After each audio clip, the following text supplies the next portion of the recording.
Comment les apôtres sont-ils arrivés à cette étape pour demander à Jésus d'augmenter leur foi?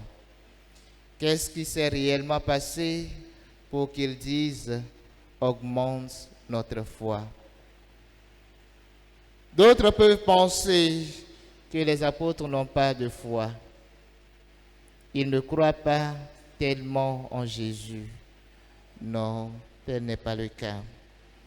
Avant leur demande, Jésus les a instruits sur le pardon.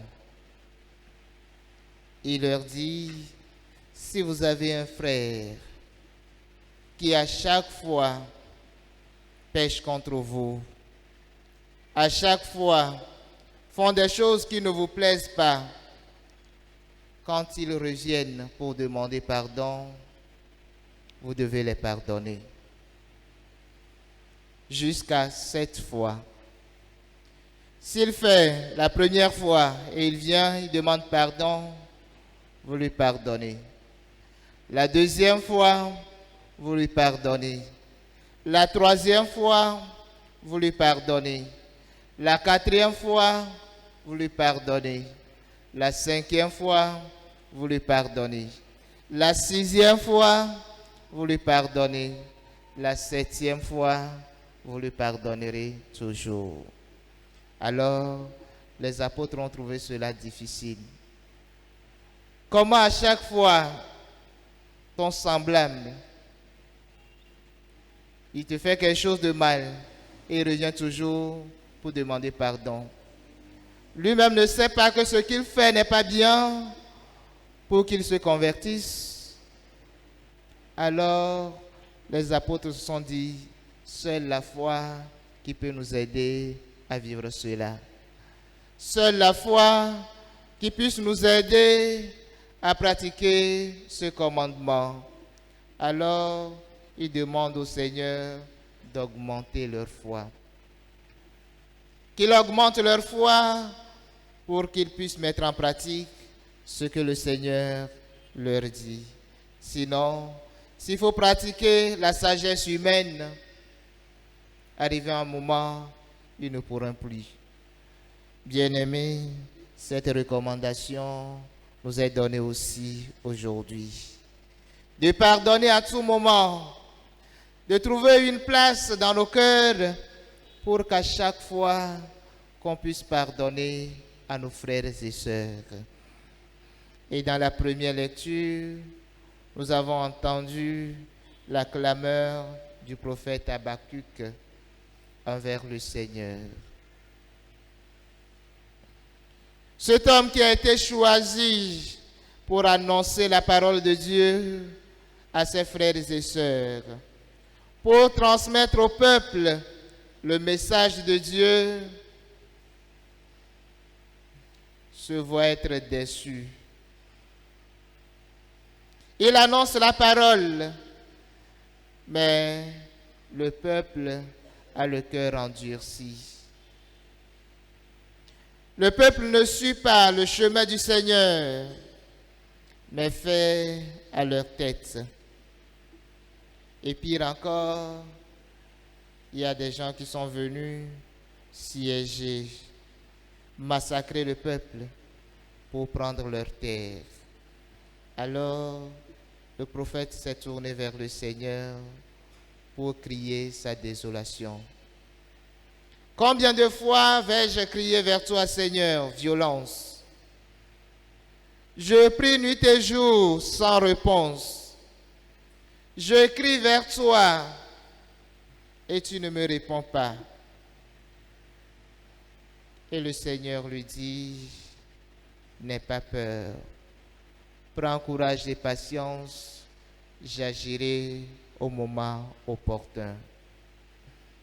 Chers frères et sœurs, dans les textes de ce jour, ce que nous pouvons retenir, c'est le thème de la foi. Comment concevoir la foi? Comment vivre la foi? Oui. La première chose, c'est de vivre la foi comme humilité.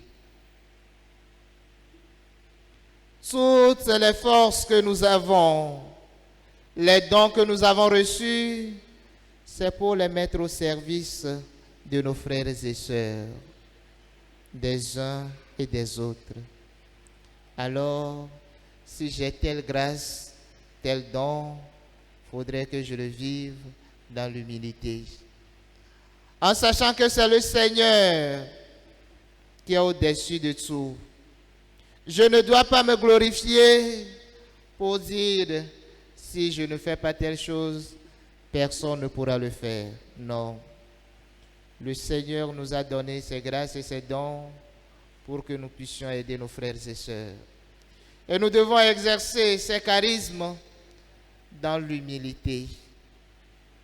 Et la deuxième chose, la foi comme espérance. En toutes circonstances, nous devons espérer au Seigneur. Notre espérance doit être liée à l'espérance du Seigneur.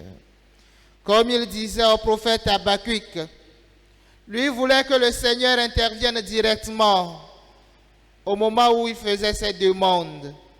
Mais le Seigneur lui dit, non, prends patience et courage. J'interviendrai au moment opportun. Et cela peut être similaire à chacun de nous. Nous prions, nous faisons des demandes au Seigneur. Et quand cela tarde un peu, nous trouvons que le Seigneur ne nous écoute pas.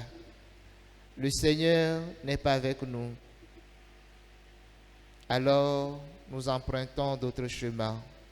Les chemins qui n'honorent pas le Seigneur. Les chemins qui nous mènent à la perdition. Aujourd'hui, le Seigneur nous invite à vivre notre foi dans l'espérance. Et la dernière chose, c'est de vivre la foi dans la patience. Soyons patients dans toutes nos demandes. Soyons des hommes patients dans nos prières, en disant que la volonté de Dieu soit faite et non pas notre propre volonté. Que ce que le Seigneur désire dans ma vie, que cela advienne et non pas mes propres demandes. Et prenons patience et courage pour marcher à la suite de notre Seigneur. Prions et demandons au cours de cette Eucharistie que le Seigneur nous accorde ses grâces. Il arrive des moments où nous voulons vivre la vie chrétienne comme bon nous semble, comme nous l'entendons et comme nous voulons. Mais le Seigneur, lui, il a établi un plan de vie dans notre cheminement, dans notre existence. Prions et demandons que le moment opportun que lui-même a décidé d'accomplir des miracles dans notre vie, qu'il le fasse comme il veut, pour la gloire de Dieu et pour le salut du monde. Amen.